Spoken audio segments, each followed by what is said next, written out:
Deputy CM और उनके पास उच्च शिक्षा और टेक्निकल एजुकेशन की जिम्मेदारी है। हमारे साथी विधायक राम साय जी यहाँ पर मौजूद हैं, जो दो शिक्षा से जुड़े हुए हमारे युवा साथी यहाँ पर मौजूद हैं। जिनेंद्र, जिनकी जिम्मेदारी इलेक्ट्रॉनिक मीडिया की वेस्ट इंडिया में यहाँ पर है। हमारे 3 अधिकारी ऐसे बैठे हैं। कुणाल, जिनको मैं कलेक्टर जब थे तब से जानता हूँ, बहुत पॉजिटिव आउटलुक वाले। पूनम जी यहाँ पे विराजमान हैं। आशीष यहाँ पर है। आशीष से मैंने 2 हफ्ते पहले बात करी थी, छुट्टी होने के बावजूद भी उन्होंने तुरंत समाधान करा। ये तीनों और हम तीनों एक ऐसी मशीनरी के हिस्सा हैं जो राजस्थान का भविष्य तय करेगी अगले 10-15 साल तक। यानी हमें न केवल विशेषज्ञों के साथ बात करनी है जो मेरे सामने बैठे हैं, बल्कि उनसे आए हुए विचारों को हमें क्रियान्वित करना है। अभी थोड़ी देर पहले मैं पवन जी से बात कर रहा था। मैं कह रहा था कि सरकार वो नहीं होती जिसके आगे कानून चले, सरकार वो होती जिसके पीछे कानून चले। अगर जरूरत हो कानून को बदलने की, जिसे राजस्थान का हित हो, उसको बदलने के लिए ही सरकार चुनी गई है। There is no other purpose. नीति के लिए चुनी जाती है।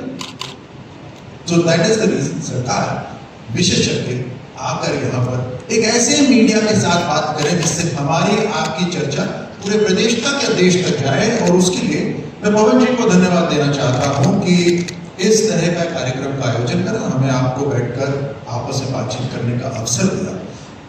पवन जी ओटीपी भी देख रहे हैं, पेपर भी देख रहे हैं, इलेक्ट्रॉनिक मीडिया भी देख रहे हैं, लेकिन डिग्री तो इनकी मीडिया की नहीं है।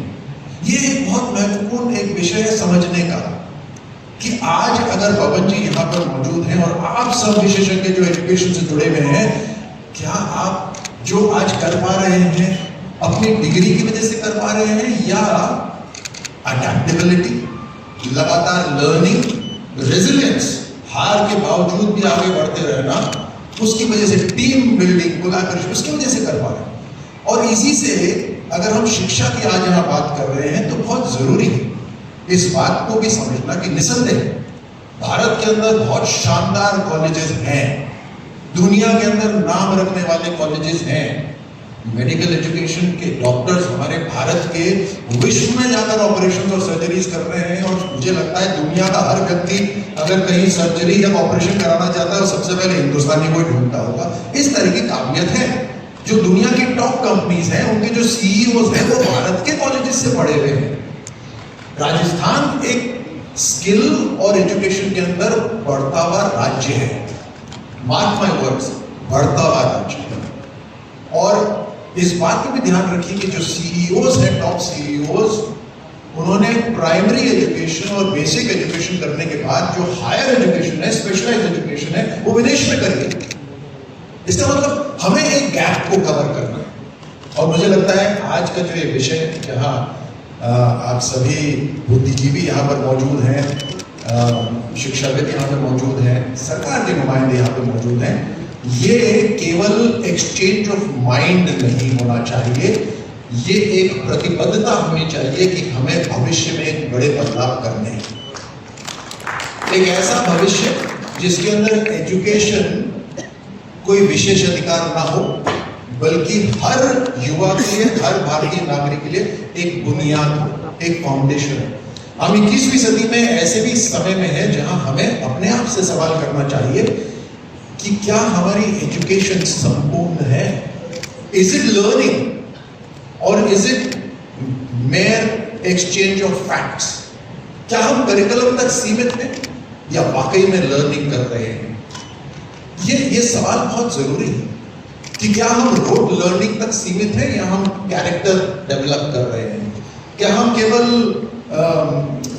हमारा माइंडसेट केवल एग्जाम सेंट्रिक है, या education becomes, learning becomes a permanent way of life?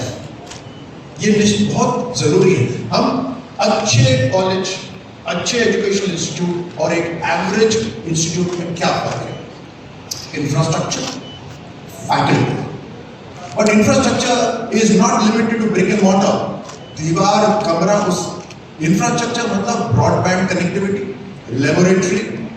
Faculty का मतलब है अच्छी फैकल्टी वो होती है जिसको अनुभव भी है, उन्होंने जो किताब में पढ़ा हुआ है उसको खुद जीवन में अनुभव भी करा हुआ है, ताकि वो जब यूथ को, बच्चों को सिखाए तो केवल करिकुलम ओरिएंटेड नहीं सिखाए, बल्कि case oriented, case studies oriented वो पढ़ाई हो वहां पर, जहां रियल वर्ल्ड प्रॉब्लम सॉल्विंग हो। This needs to be our education. और भविष्य आप सबने एक और बोलेगा, भविष्य को पहचानने की। जो अभी जब पवन जी के परिवार की बात हो रही, पवन जी की बात हो रही थी, मैं उनके परिवार का सोच रहा था कि जगदीश जी हैं, पवन जी हैं। मैंने इनसे सवाल करा कि आप सब यहाँ कैसे पहुंचे, जीवन में ऐसे कैसे कर पाए, किसका रोल रहा? उन्होंने बोला अपनी माँ का रोल रहा। मैंने अनेकों परिवार देखे हैं। पीयूष पांडे, अनदर एग्जाम्पल, जो जयपुर के रहने वाले हैं, उनका पूरा परिवार बहुत अच्छा करता है क्रिएटिविटी में। वो भी पूरा श्रेय अपनी माँ को देते हैं। माँ को श्रेय क्यों जा रहा है? Because she is also an institution. यथास्थिति से बाहर सोचने के, यथास्थिति से बाहर सोचो, आउट ऑफ द बॉक्स सोचो, कुछ नया करो, अपनी लिमिटेशन से मत जियो।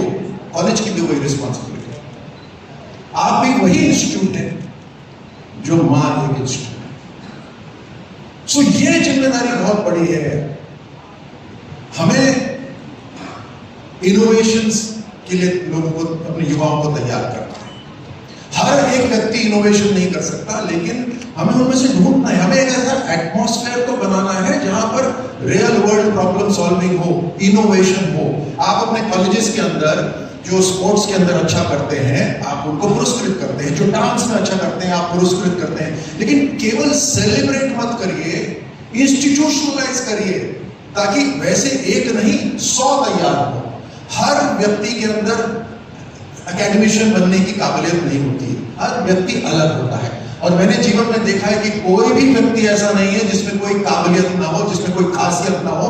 इसलिए ये भी बहुत जरूरी है कि एक सेल्फ बिलीफ डेवलप करें। आज युवाओं के अंदर सबसे बड़ी समस्या क्या है? डाउट।